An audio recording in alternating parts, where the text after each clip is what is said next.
যাদের ভিসা হয়ে গেছে বা ভিসা হওয়ার মতন সম্ভাবনা আছে, এইখানে এসে যদি ভাবেন যে কিভাবে কাজ করবেন, তো 2 নাম্বারই বাইরে গিয়ে গোপনে এই ধরনের কোনো কিছু না করে ক্যাম্পাসেই আপনারা সুযোগ পাবেন 20 আওয়ার্স পার উইক কাজ করার মতন।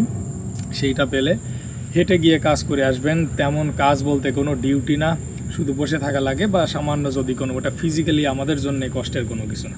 আমরা ভাই বাংলাদেশের মানুষ, আমরা অনেক অনেক কষ্ট করে আসছি দেশের থেকে। এখানে এরা যেটা কষ্ট মনে করে ওটা আমাদের কাছে কিছুই না। আমাদের ইউনিভার্সিটিগুলোতে সাধারণত 3 ধরনের জব অপরচুনিটিস বা ওয়ার্ক অপরচুনিটিস দেওয়া হয়। একটা হলো ফাফসা, এটা FAFSA, এটা শুধু আমেরিকান স্টুডেন্টদের জন্যে। যারা এই স্কলারশিপের জন্যে এলিজিবল, ওরা ক্যাম্পাসে কাজ করবে এবং সেই পরিমাণ টাকা অথবা রিফান্ড তারা পাবে। আর ওটার সঙ্গে আমাদের কোনো কিছু নাই। আর একটা হলো অ্যাসিস্ট্যান্টশিপ। তো এখানে গ্রাজুয়েট অ্যাসিস্ট্যান্টশিপ বা টিচিং অ্যাসিস্ট্যান্টশিপ বা রিসার্চ অ্যাসিস্ট্যান্টশিপ যেটাই হোক, তো ওর সঙ্গে আপনার সাধারণত টিউশন ফি সবটুকুই মওকুফ করে দেওয়া থাকে এবং তারপরে আবার আপনাকে একটা স্টাইপেন্ড দেয়। যে স্টাইপেন্ড দেয় সেটা অনেক ক্ষেত্রে কম, অনেক ক্ষেত্রে বেশি, এটা নির্ভর করে ইউনিভার্সিটির উপরে, কিন্তু কিছুটা দেয় আর কি। যারা রিসার্চ অ্যাসিস্ট্যান্টশিপ পেয়ে আসছে ওদের জন্য তো অনেক টাকা তাদের এক্সট্রা, এমনকি ফ্যামিলি নিয়ে আসলেও তাদের কোনো অসুবিধা হয় না। যারা সাধারণ মাস্টার্সের জন্য টিচিং অ্যাসিস্ট্যান্টশিপ পায় তাদের ক্ষেত্রে তাদেরটাও ভালোভাবে চলে যায় মোটামুটি আর কি। বাড়ির থেকে আনা লাগে এরকম কখনো শুনি নাই। আমি সব থেকে কম টাকা পাই, কারণ এটা ফিল্মের। অন্যান্য যারা আমার ফ্রেন্ড আসছে সাধারণ ম্যাথমেটিক্স বা কম্পিউটারে, এটা অনেক টাকা পয়সা পায়। আরেকটা হলো গ্রাজুয়েট অ্যাসিস্ট্যান্টশিপ। এই জিনিসটা হলো যদি মানে ডিপার্টমেন্টের না, যদি ক্যাম্পাসের কোনো কাজ করে থাকে সেই ক্ষেত্রে এটাকে বলা হয় গ্রাজুয়েট অ্যাসিস্ট্যান্টশিপ। কিন্তু যেটাই হোক, অ্যাসিস্ট্যান্টশিপ পেতে গেলে সেটা সেই স্টুডেন্টকে মাস্টার্স অথবা তার থেকে উপরের কোনো লেভেলের পড়াশোনা করার জন্য এখানে আসতে হবে। আর আরেকটা যেটা ধরেন অনার্সের যদি কেউ হয় তাহলে তো তাকে এই ধরনের অ্যাসিস্ট্যান্টশিপ তো দেয় না।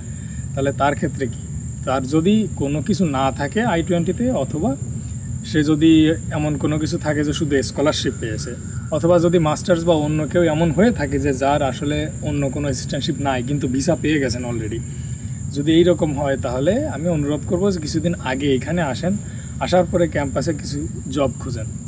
তো এইখানে আরেক ধরনের যে জবের অপরচুনিটি আছে, এটা হলো যে আওয়ারলি বেসড, মানে প্রতি ঘন্টায় পেমেন্ট দিয়ে দেবে। তো আমাদের ইউনিভার্সিটিতে আছে মিনিমাম $12 পার আওয়ার, আর হলো ম্যাক্সিমাম আমি দেখছি $20 পার আওয়ার। তো এই রকমের পেমেন্ট আছে। যারা অনার্সের লেভেলে এখানে কিছু কাজ করতে চায় ওদের জন্য ডেস্কের জব আছে, তারপরে এখানে রিক্রিয়েশন সেন্টার মানে ফিটনেস সেন্টার যেটা, এইখানের কিছু জব আছে, তারপরে লাইব্রেরিতে কিছু জব আছে। তেমন কঠিন কোনো কিছু না, শুধু ডিউটি দেওয়া লাগে, বসে থাকা লাগে ডেস্কে। অনেক সময় মানুষজন আসলে একটু আইডি কার্ড দেখে ঢুকানো লাগে, অথবা তাদের কোনো ইনফরমেশন লাগলে সেইগুলো দিতে হয়। তো এই ধরনের কাজ শুধু, তারপরেও এরা $12 প্রতি ঘন্টায় করে দিচ্ছে। আর একটা কিছু জব আছে, যেমন ধরেন আপনাকে নিজেকে একটা মানে কতগুলো রেসপন্সিবিলিটিস দিয়ে দেওয়া হবে, সেইগুলো আপনাকে ঠিকঠাক মতন কাজ করতে হবে, মানে অফিস ডিউটির মতন। সেই ক্ষেত্রে হয়ে যায় সেটা $15 পার আওয়ার অথবা এর থেকেও বেশি। তো এই ক্ষেত্রে সাধারণত এরা চায় যে সিনিয়র অনার্সের স্টুডেন্ট কিন্তু সিনিয়র স্টুডেন্ট হতে হবে, মানে 3rd ইয়ারের স্টুডেন্ট অথবা 4th ইয়ারের স্টুডেন্ট, এরকম কোনো কিছু হতে হবে।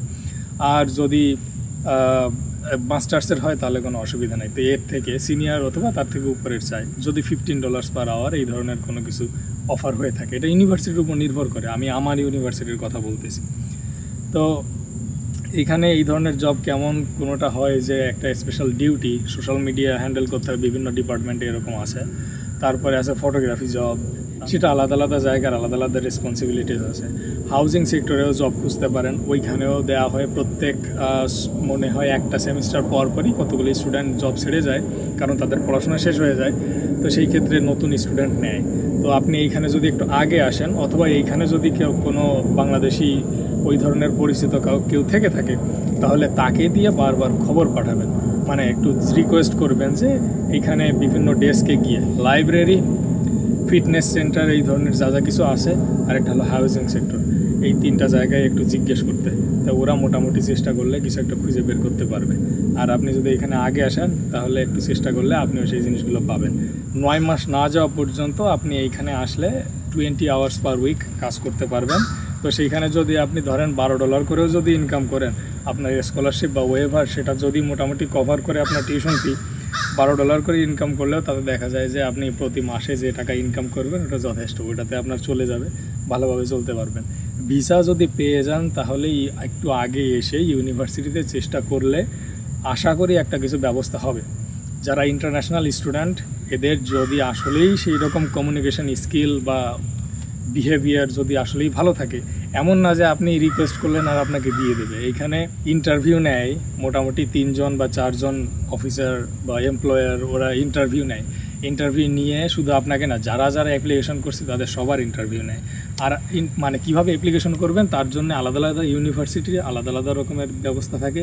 কেউ বলে সরাসরি ওয়েবসাইটের মাধ্যমে অ্যাপ্লাই করতে, কেউ বলে আপনার হ্যান্ডশেক নাম করে একটা অ্যাপ আছে সেইটার মাধ্যমে অ্যাপ্লাই করতে। আমরা ব্যবহার করি সেটা হচ্ছে মাই অ্যাপস, মাইক্রোসফটের। এর ভিতরে হ্যান্ডশেক আছে, তো আমরা লগ ইন করে রাখছি ইউনিভার্সিটির ইমেল অ্যাড্রেস দিয়ে।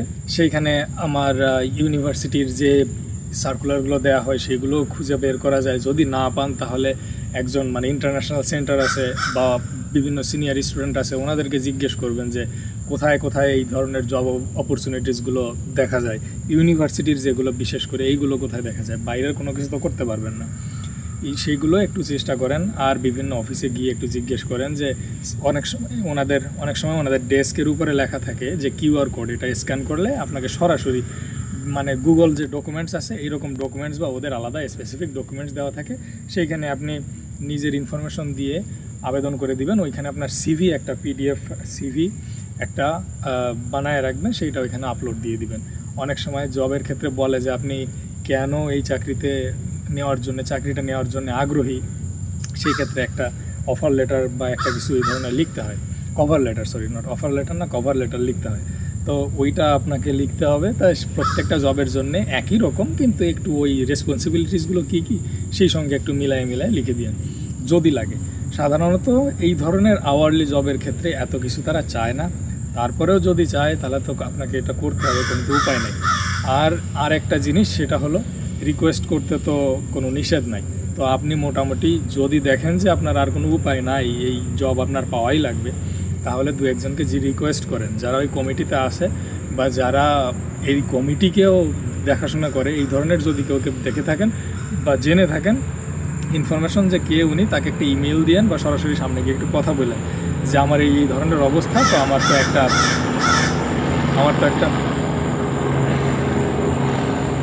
একটা জব না হলে হবে না, তো সেই ক্ষেত্রে কি করা যায়। তো ওরাই আপনাকে সাজেশন দিবে মোটামুটি যে আপনি কিভাবে কি করতে পারেন। অনেক সময় অনেকে হেল্পও করে যে এই বিষয়গুলোতে আপনি একটু প্রস্তুতি নেন, তাহলে দেখা গেল যে আপনাকে ওই ধরনের কোশ্চেনগুলোই করবে ইন্টারভিউতে, আপনি ভালো করলে আপনাকে নিয়ে নেবে। আপনি নিজের মতন করে চুজ করতে পারবেন যে 20 ঘন্টা সপ্তাহে কাজ করবেন, কোন দিন আসবেন, কখন আপনার ক্লাস। ইউনিভার্সিটি থেকে এইটুকু আপনাকে সুবিধা দেওয়া হয়। আর সাধারণত ক্লাস থাকে 3 দিন, 3 দিনের বেশি ক্লাস থাকে না। তো সেই ক্ষেত্রে আপনি 3 দিন ক্লাস করলেন, আর ক্লাস কতটুকু সময়, 3 ঘন্টা দিনে, এর বেশি ক্লাস হয় না। তো আপনি মোটামুটি বাকি যতখানি সময় আছে আপনি চেষ্টা করতে পারবেন কাজ করে। আমার আশা আর কি, আমার মনে হয় ভিসা পেয়ে গেলে এদেশে আসলে ইউনিভার্সিটিতে একটু আগে এসে যোগাযোগ করেন, আপনাদের একটা ভালো ব্যবস্থা হয়ে যাবে। এইটুকু জানানোর জন্য আমি আজকে আবার বাইরে আসছিলাম, কারণ কয়েকজনই জিজ্ঞেস করতেছেন যে কোনো কি উপায় নেই, কাজ করার উপায় থাকবে না। কারণ আমি বলি প্রত্যেক ভিডিওতে যে অন ক্যাম্পাস জব, কিন্তু বুঝতে পারেন নাই। এটা মানে আমি বুঝতে পারছি যে একটা অনেক বড় রকমের গ্যাপ রয়ে গেছে। শুধু অনেকে ভিডিও দেখছেন যারা শুধু বাইরে কিভাবে কাজ করে ইনকাম করে এই জিনিসগুলো শুধু জানাইছে, কিন্তু আসলে ক্যাম্পাসেই যে লিগালি যে কাজ করা যায়, অনার্সের স্টুডেন্টও যে করতে পারে, এটা আসলে ওইভাবে তেমন কেউ জানে না বা সেই ধরনের আপনাদেরকে জানানোর জন্য ভিডিও তৈরি করেনি। তো আমি ভাবলাম এই বিষয়টুকু আপনাদের জানাই যে ভয় পাওয়ার কোনো কিছু নাই। টাকা পয়সা কিছু বেশি করে নিয়ে আসবেন, আসার পরে ক্যাম্পাসেই খুঁজবেন, আপনাদের একটা কিছু হয়ে যাবে। ভালো থাকবেন।